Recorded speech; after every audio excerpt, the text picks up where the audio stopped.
Hi. So today we'll be talking about Eastern State Penitentiary. Why? Because that's what's covered in July. So before Eastern State was really used as a prison back in 1829, that's when it was built and started to open, there wasn't really much of a prison before then.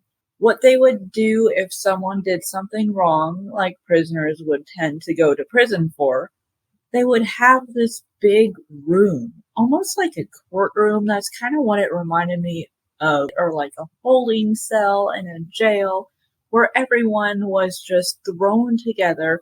It didn't matter the age, the gender, anything like that. If they did something wrong, they would be in the same room.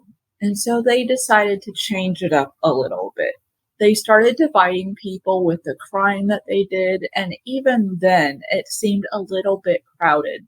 And then someone decided with the idea of prison cells, which is what we're used to today, which is what Eastern State was pretty much built to be like. One cell with one person, and that was it. So in 1829, they started building it. And at first, it wasn't that big. They built, I believe it was cell block 1 through 3, and they realized they needed more room. So while they finished the rest of the cell blocks, they made them 2 stories.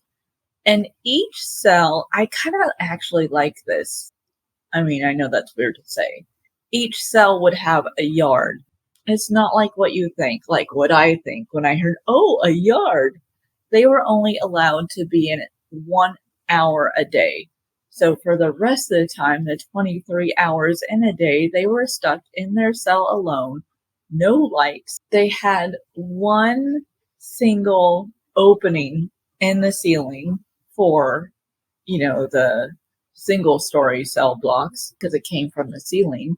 But there would be one hole that would shine a single light in the entire cell. And they called it the eyes of God, kind of like letting them know they're always being watched, always being judged. Okay, so I threw that last part in there. But that's kind of what it seems like, right?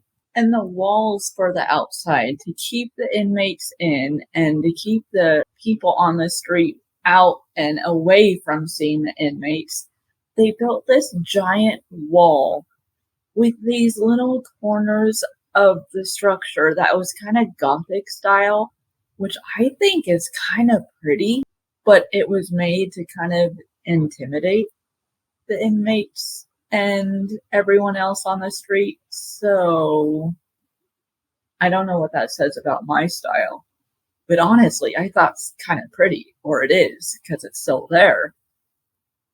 But that's what it looked like from the outside. That was their thought process when they built it. And this is it at night.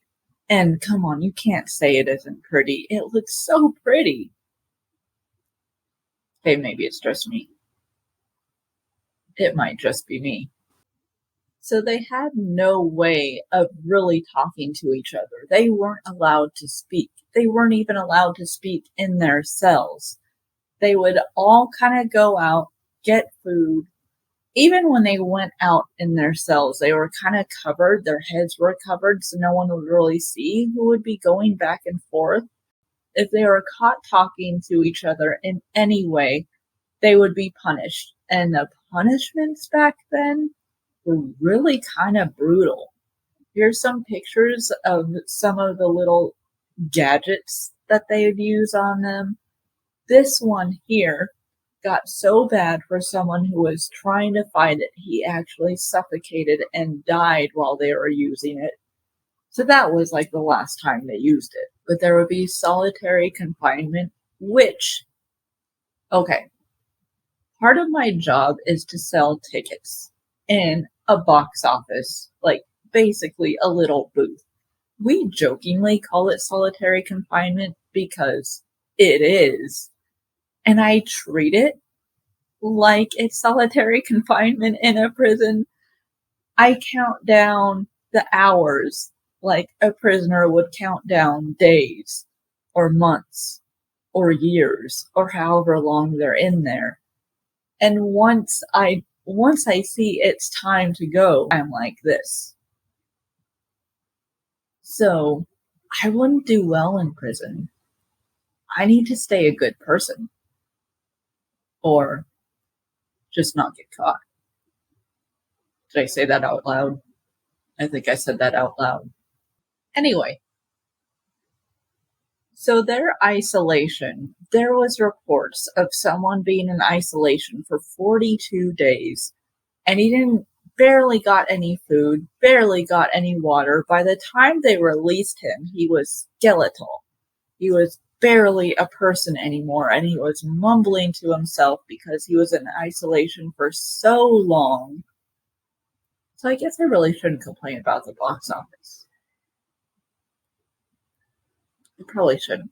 So it would actually be kind of a miracle for people to live out their entire term. If they survived the isolation, if they survived the torture, if they were lucky enough to survive those on their own, they were also lucky enough to survive the smells coming from the cell blocks. And the smells, without getting into too much detail, the plumbing wasn't all that great. So you could kind of get an idea of what those smells would smell like. So they were lucky to make it out alive if they weren't on death row. They were lucky, which I feel like anyone learning about this prison, I mean, yeah, things are changed now because they eventually closed because of the conditions that they were treating their prisoner in. They were open for a whole 150 odd years or so. So for 150 years, people are living like this. Except one person, Al Capone, ended up in Eastern State. He was found in the area with a revolver that was loaded, so he got a year in there. But his cell looked a little bit different. His cell actually looked like a room. No one really knows why he got this special treatment. Maybe it was because he was known. Maybe he bribed them somehow. But he was the one person that got to live somewhat normally. Well, in prison at least. So now that we've gone over some of the history of Eastern State, let's get into the hauntings. So it was officially closed as a prison in 1971, and it reopened for tours in 1994. So there has been a lot of different paranormal activity going on with people that work there, the volunteers that work there, guests that show up, do the tour, because I mean, who wouldn't want to go in there? Just to see the history of it, and of course the ghost aspect. But the stories. So one was kind of an intense one from a locksmith. He was getting the place ready for the tours itself. It said Halloween tours in the story that I heard, so maybe it was more specific to that. But he was working on an area, and he felt like he was being watched by someone. So he turned, and he in fact did see someone down the hall watching him. And as he looked at this figure, this person, it started kind of fading, but not fading completely. It kind of turned into like smoke, and it started to come towards him, and right before it like got right up into him, it took off into the ceiling. And that was the moment he heard a voice say, "We're watching you." So they say that cell blocks 5 and 6 have the most paranormal activity. That's where people see a lot of figures going back and forth in the halls, going back and forth in the cells. They're just all over the place. They see figures everywhere. And also hear screaming, crying, wailing, voices in areas where no one is allowed in.